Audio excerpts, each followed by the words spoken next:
Okay. Hello, everyone. Hello, Ruth. Nice to Hi, see you Eric. again virtually. Welcome, everyone, in this strange virtual space and time we are all facing. It's great to be here, and thank you very much, Carrie, for inviting us to talk about this project. I would say two projects. First, the project in this incredible, beautiful garden in La Jolla in California, and then this beautiful book that Ruth ensembled together with all the participants. But before talking about Crochet, I would love to say that all all these projects and everything, the book and the project, which consists in a 6-channel video installation and 45 paintings, everything was possible because of an incredible person, a wonderful woman. Her name is Eloisa Haudenschild, who's always doing things just by heart and by intuition. And this was like completely possible just because of her enthusiasm and her love for art and plants and human beings. I really want to thank her for supporting this project and everything that has followed after the project. So Crochet is an incredible man, was an incredible man, I should say. Um, and He was as simple and clear and mysterious as you've seen him in the video. There's a purpose of just showing his hands. He asked me for please not to film him, but I was actually interested in just showing his hands because I really liked to see his body language. That for me, it was like dancing. His hands were dancing among the plants while he was talking about all his knowledge and poetry about plants. He was a very shy person, and I think he wrote on logbooks all of his life during his working experience for many many years, but he never showed it to anyone, even to his family, these writings that were very personal and very poetical and very sensitive about nature and life. And when I received this invitation from Eloisa uh, to present a project for her garden, which was very beautiful, and just as I told you, as Eloisa is very intuitive, and we were just sitting on a bench looking to the garden, and suddenly she turned around and she told me, "You know what, Eric? I would love to commission artworks for this garden, and I want you to be the first artist to do it. But for doing so, the first thing I think I want you to do is to meet Chris, because I have the feeling that your soul and his soul will match." And this is something that really, really happened. It was very beautiful. And moreover, than doing a project, I just found a great, true, and beautiful friend in this project. So maybe Ruth, you can tell us about the Chris you met, and I say this with all the intention that you will explain. Thank you, Eric. Well, my vision is completely different. I don't have any poetical image about Chris or about this moment that you live together, since I got just pure documentation in a certain moment, or like some letters and some images and a few words, no? So I worked with Eric in the past several times. I knew and I know his work quite well. And when he invited me to write about the project, the first thing, and that's important for me to mention, is like I didn't want it just to write an essay or write a book that is talking about Eric's works or what he was doing for this project, but really to create a sort of work per se. So the book, it works as a little novel, as a little story that is like a parallel story of the real story that happened in the garden. And it's important to mention that the first thing that I received was like a sort of, how you call it in English, like a guide, like a logbook, like a diary of Chris said that was basically a diary that he created 2 years before his death. He was, of course, at that moment, he didn't know when he was going to die. He knew sick and he was thinking that he was going to die pretty soon. But he was creating this kind of guide just to give Eloisa a sort of, so like instruction how to keep the garden alive. So the logbook is beautiful. It's just images. It's one of the images on the video was coming from this logbook. It's just images where he's basically describing in a very objective way, not poetically, like when you should plant this, which are these colors, it's basically talking about the cycles of the plants. And for me, it was always very interesting how for him, as for many gardens, and I think more gardeners, today, it doesn't matter if in a certain moment some plants are dying. You don't have to put another one there. You just have to then keep going how they are. So in a way, when I started to look at the work of Chris or what he was doing, I thought he was a man that he was not using a lot of words, in the sense that he was just basically describing his work through these kind of images and very objective instructions somehow. So I decided to create a character that was in a way a mixing of a lot of things. So I create this character that is the main character in this book, that is like it's a little bit like a metaphor, because it's like during the day it's a writer and during the afternoon or during the night it's a gardener. And he's tired of describing things through words. So he always finds in the garden a different way of living, a different way of describing things. So basically, to assemble this book, I was putting together some quotes that are coming directly from Chris, from some emails that he was writing, and some recordings that Erick did. There are also some words coming from Erick, some from Eloisa. But there are also a lot of words coming from different people that has been writing about gardeners. So, for instance, you have quotes from Francis Bacon that he's basically talking about gardens in a very moral way. It's like how you should write, or how you should build the right garden, no? And it's very descriptive in the way how you have to do that. But you also have like somebody like Barragan, that Luis Barragan was a Mexican architect that, as you know, or maybe not, he was always planning the gardens before to plan the house. So first was the garden, and after through the garden was in a way, the landscape design was done, he was planning the house, like after designing the garden.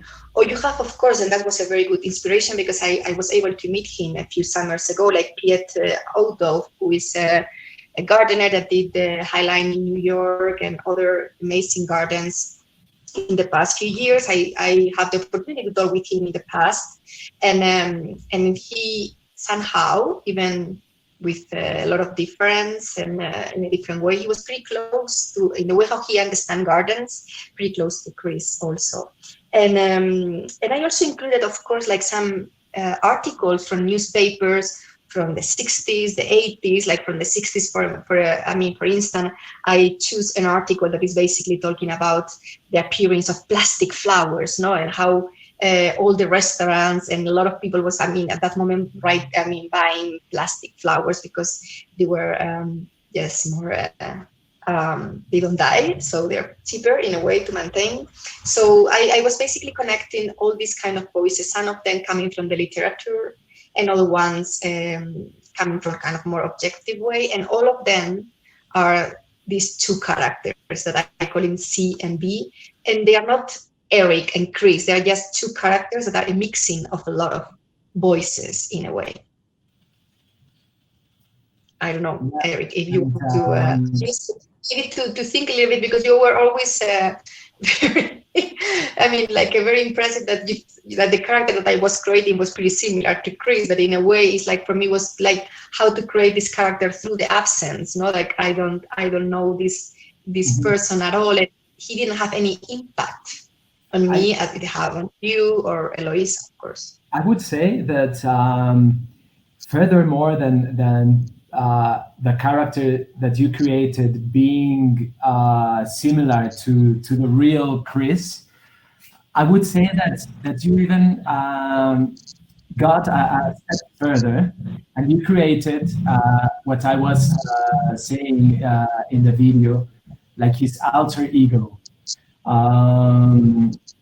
We spent almost 2 years and a half developing this project, which was basically myself going to visit him, Eloisa's family, and the garden, like around every 3-4 months, to see it growing and changing through the seasons, and just talking to him. And as I said before, Eloisa providing this incredible quality time for us to chat about life, about plants, about colors in nature. And gradually, through these 2 years and a half, Chris started to unfold himself. And I, at the end, started to get to know what I thought, or what we thought, Eloisa and myself, was the real Chris. The Chris that was completely immersed in these logbooks, in these sketches, in these photographies that he took for the log that he at the end gave as a gift to Eloisa. And we presented the project. It was a one-night event with a video installation and the display of the 45 paintings with a color codification codes of each one of the plants and flowers. And some months after this, Chris died. And then it was like as if something was missing. And this part that was missing, I felt that it was your imagination projected to this imaginary Chris that you had and that you created. And in a way, when I read the book, it's for me as if Chris is still alive in the life that he really wanted to do as this writer and as this gardener at the same time, in this very complex and beautiful way of just describing nature just by nature itself, not using words, but just describing it as it is. But Erick, if you see for the people that is hearing us, I would say at least 60% of the book, because of course it's the text and some letters and other personal things, but 60% of the book is basically what I call this kind of test that you did with proof colors. Exactly. And it was beautifully designed by Jessica Fleischman, I have to say, from a still room, but it's like a guide of colors. In a way, we could show the paintings or more video stills from the final work, but for some reason we decided both together the idea of showing the test that you were doing to translate the colors from the picture that Chris was taking over the years, and this transformation of these colors that are basically the colors of the garden into paintings. But for us was more important in a way to show the process that is let's say 1,000 of gamas de color. I don't know how you said. Color range. Exactly, yeah. So and that's basically the heart of the production. So in a way, I think it will be interesting if we can explain a little bit this decision, but also how, because for me, one of the things that were more impressive was when I saw for the first time the hundreds and hundreds of tests that you did with colors. And I think for me, that was the more impressive part of the work. And so then it was very, very interesting that we decided to show just the process and not the final work also. Yes, of course. And I'm seeing in the chat, there's a question actually regarding my use of color. And yes, this is a part of a series, if I could say so, of works where color is a fundamental element in my work. I've been using colors as a codification system to bring information not only data, but also like emotional information to the colors. In this particular project, the decision of using color was because when I saw for the first time Chris's logbook, I got, as you did, Ruth, completely mesmerized, and I was amazed of the beauty of this document. And suddenly I saw that among the hundreds, thousands maybe, of pictures of the garden, most of them were very objective. Some of them were highly, highly emotional. And when I asked Chris, he just turned red and he told me, "Oh, you got me. I can't explain it really, but in these pictures you are pointing out, when I take them, I just feel in a strange, unexplainable state of inebriation with nature and with light and with flowers and plants." And then I just smiled deeply and I told him, "Chris, this is actually what I'm looking for. This is actually like the heart of this project, to see how you really see nature." So I asked him to do a homework, which was to take pictures in this state of inebriation of the more than 80 species that live in the garden and hand them to me. When I saw the result, it was incredible to see that even the colors of the plants just changed from what we recognize is the real color of the plants or the flowers, because he was looking for very special moments of light during the dusk or dawn, where the colors of the plants changed completely. And then I decided to translate them into these color codes for creating the paintings. And then, as you said, Ruth, it was very important to create all these color patterns, these color ranges, for really, as in a lab, trying to really catch the exact hue of the colors that Chris saw or presented in his photographs. So actually the project is just like an emotional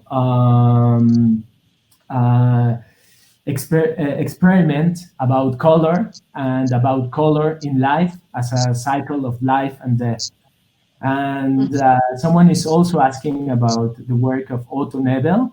I don't know him, but thank you very much for the reference. I would love to look for his work. I don't know. I mean, I don't know if people have more questions, or we should keep talking about. Someone is asking about Chris's logbooks. I'm gonna place it in front of the camera. Mm-hmm. Oh, Erick, your camera is unfortunately not broadcasting you. We only get your voice right now. This system really? Drop out. Oh, really? I was sorry. Okay. Oh, someone says it's working. Oh, no, wait. Okay. Liliana says it's working for her. Okay, everybody else can see you guys but me. Okay, so we are here. Okay, so I'm going to show again the part of the logbook. And as you can see, it's full of small arrows with Chris's handwriting, where he's describing the scientific names of the plants, but also the common names of the plants, and even more beautifully, some names with which he and Eloisa just used to call the plants in a very playful way. So even here, you can see how the colors change, and also something that was very meaningful for me for basing the project in this logbook is that it gathers 2 years of life of the garden. So for me, this is a timeline that I wanted to use as a music score for developing. My first idea was to create a sound installation for the garden. Then through the process, it's changed and developed into the 45 paintings and the video installation, which, by the way, sound is very important.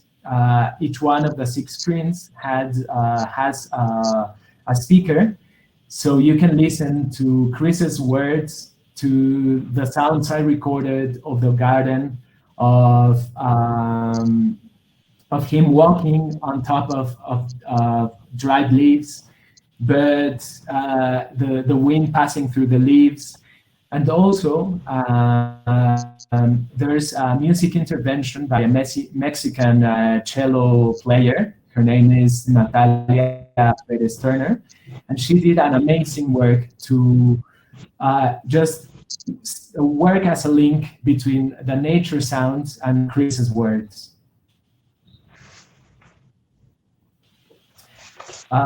Someone's asking if color names show. I decided not to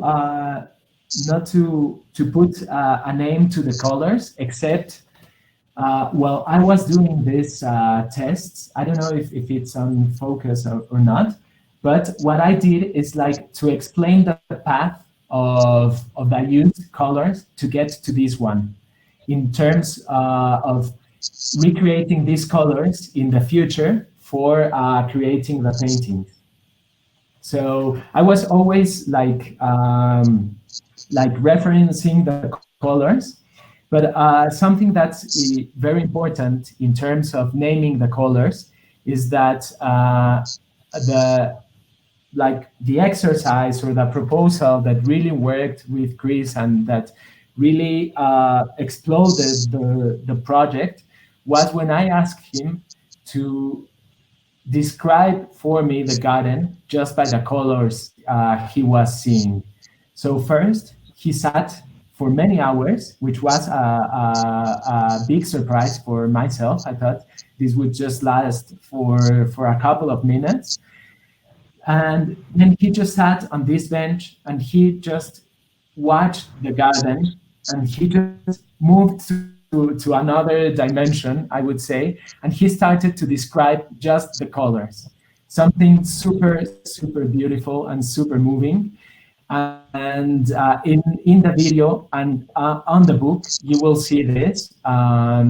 There's something that was designed very beautifully by Jessica Fleischman from Steel Room, that for me is just like a visual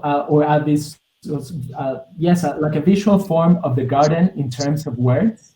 What we have here are the descriptions, the color descriptions of the garden from Chris Shea, and they are gathered by groups of colors. First, you have red, and then orange, and then green and white, and cream colors, and violets, and blues, and so on. So through the book, you have this feeling that you are crossing through the garden, through the colors that Chris described. But it's interesting in this section because, again, it's like when Chris is talking about colors, it's not creating any metaphors like yellow means this or means that, or red means the other thing. No, it's like he doesn't need to, I mean, because when you read about gardens, and I think gardens has been probably the object that has been used more for creating metaphors about death and life and the paradise, like different things. And what I really love it from the way how Chris was always talking about the garden is that he's just describing the color without putting any kind of, any kind of a story behind the colors. The colors are just serving to describe a situation and to describe the garden in a very objective way. But through doing that, of course, it's very poetical, but he was always trying to avoid metaphors. And I think that's something important in the book, that this idea of like a writer that is trying not to use metaphors to talk about gardens. Yes, this is very important, Ruth, because in this simplicity of Chris's words that we've talked a lot about this, and that he was just describing, when we listen to them or when we read them, it's impossible to not associate this with some poetical feelings, or relate them to the situation he was living in. For instance, I would like to quote a description, which is the white edges of an aging yellow. This is very plain, very simple, but at the same time, super poetic. If you want to read it, just in this, with this intention of read it under the terms of the verge where Chris was living at that time, death and life, accepting both of them without judging them. So it is very beautiful that the book and the color descriptions move around this, just as the descriptions and as these simple descriptions that can bring very deep feelings and meanings of life.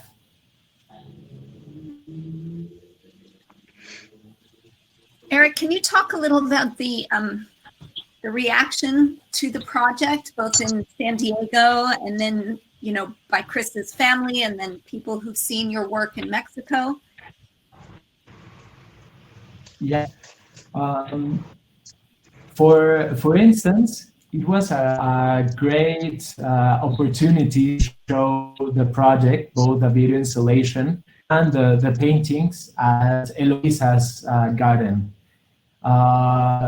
The 6 screens were placed amongst the plants and flowers. So see the video, walking through the garden, walking through this immense, beautiful garden.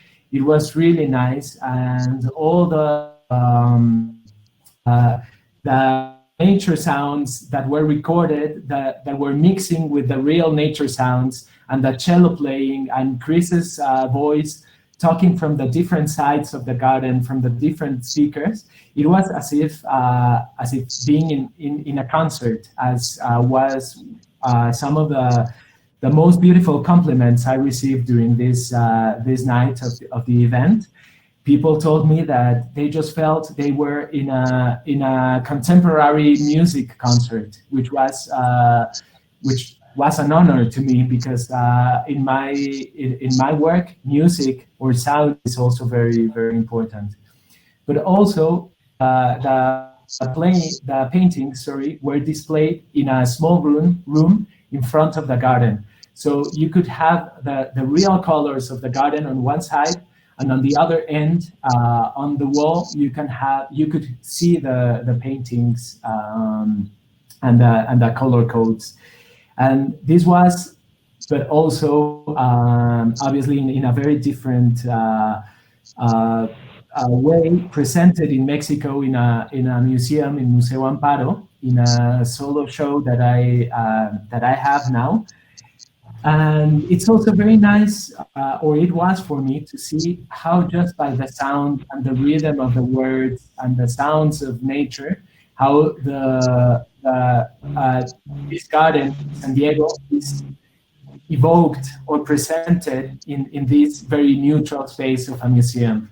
So I was very happy to see that people reacted very positively and very sensitively to the project in both spaces.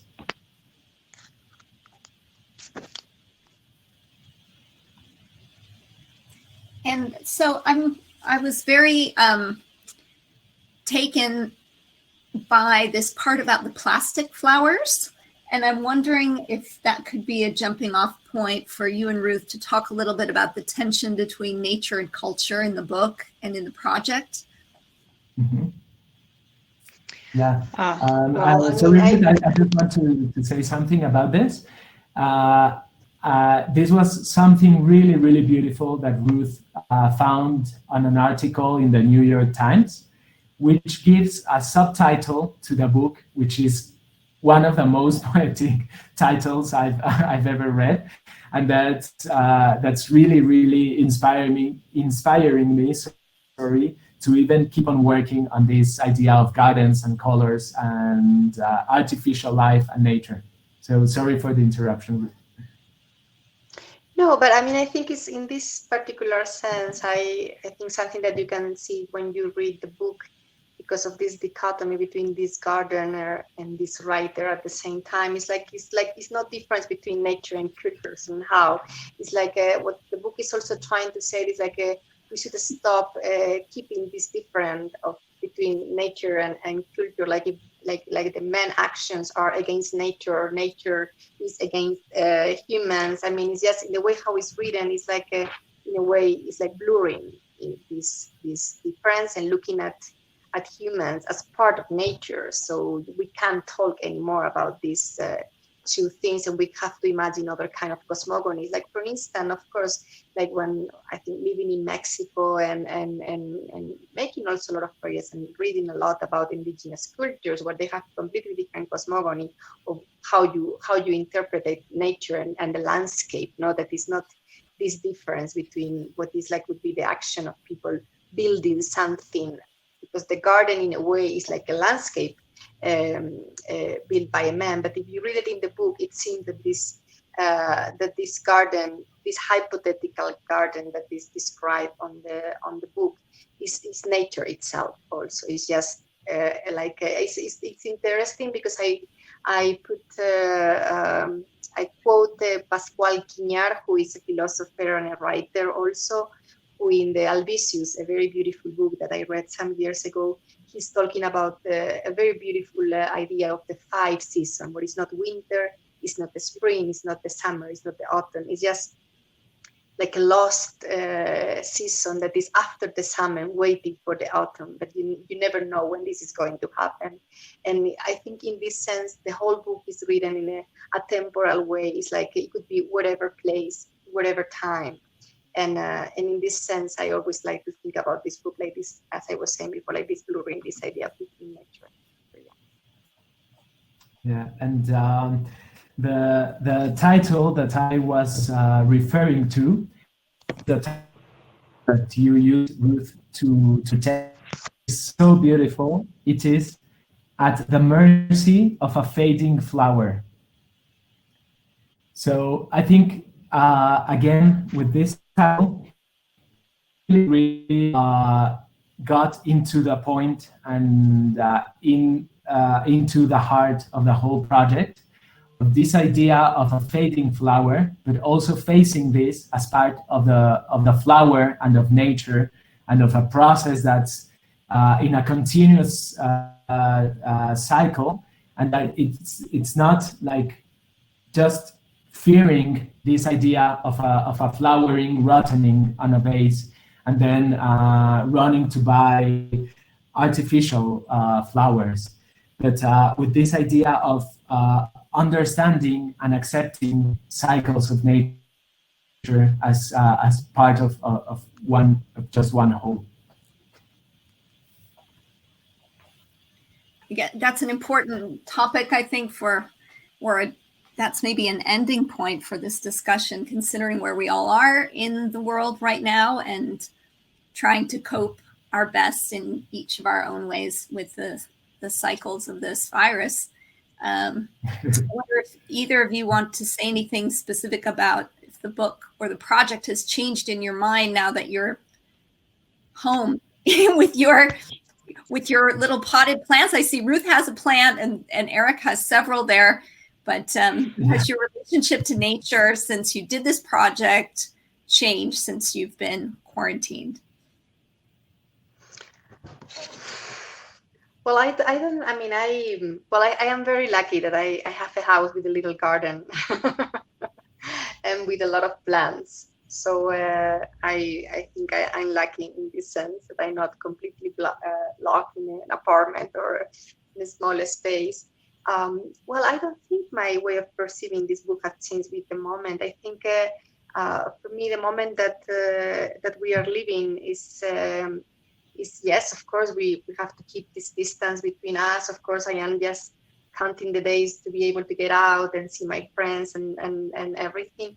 But for me, in a way, this moment is just like an exclamation. How is it? Like I'm questioning myself how we were doing before. It seems that now everything is different. It seems that before was everything perfect and now everything is wrong.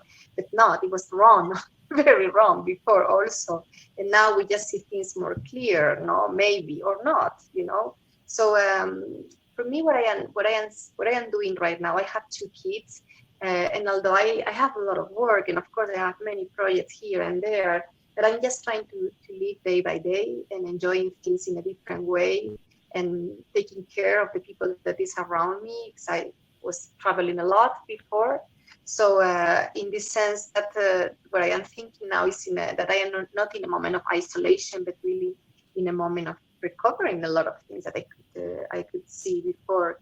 So so in a way, I feel like Chris in his garden. Yeah. Well, for me, doing this project was very, very meaningful since the beginning, since getting to know Eloisa and her family and Chris, and being able to develop this project through these almost 3 years, and now just going back to the book, passing through the pages, seeing the colors, remembering Chris's words sounding in my mind, and then having the time to watch my plants. That's something I always do. I always take a lot of care of my plants, but now I really have the time to see the small changes that are happening to them, and especially now in spring with this weather in Mexico. And it's really nice to, as Ruth said, it's like an exclamation mark now in this moment, and like a magnifying glass into noticing that everything that was wrong beforehand, you can realize how wrong it is, but also having this time for yourself, your family, your plants, your pets, your space, your time, gives you like a broader sense of what we wanted to achieve from this experience. So hopefully everyone is having like their own moment of realizing the life around them, themselves, and this book is just like a tiny process in our lives that refer to life and nature, and a wonderful human being, Chris, that really shared with us his sensibility and his knowledge about life and nature.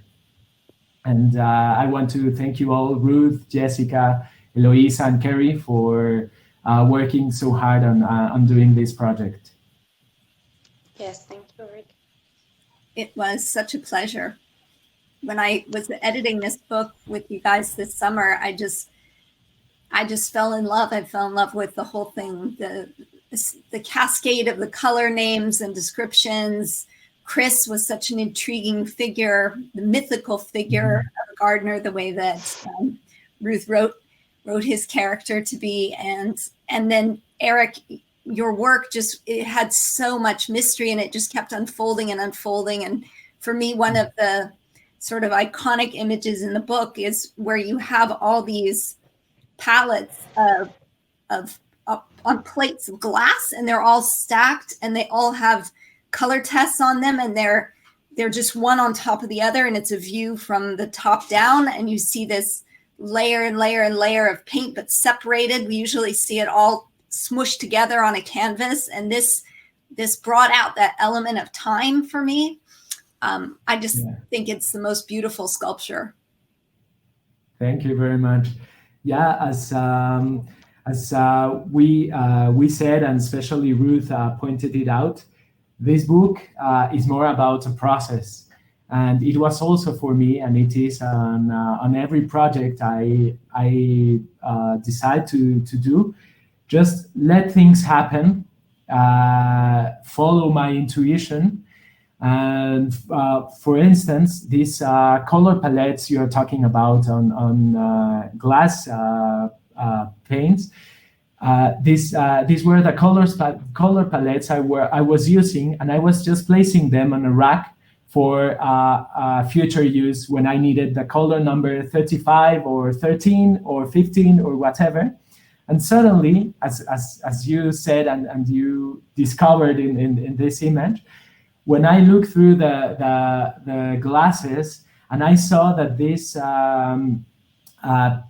painting stains were just in different layers, and as you said, they show up time. It is like as if I was creating a garden with these color stains in this small sculpture in my studio.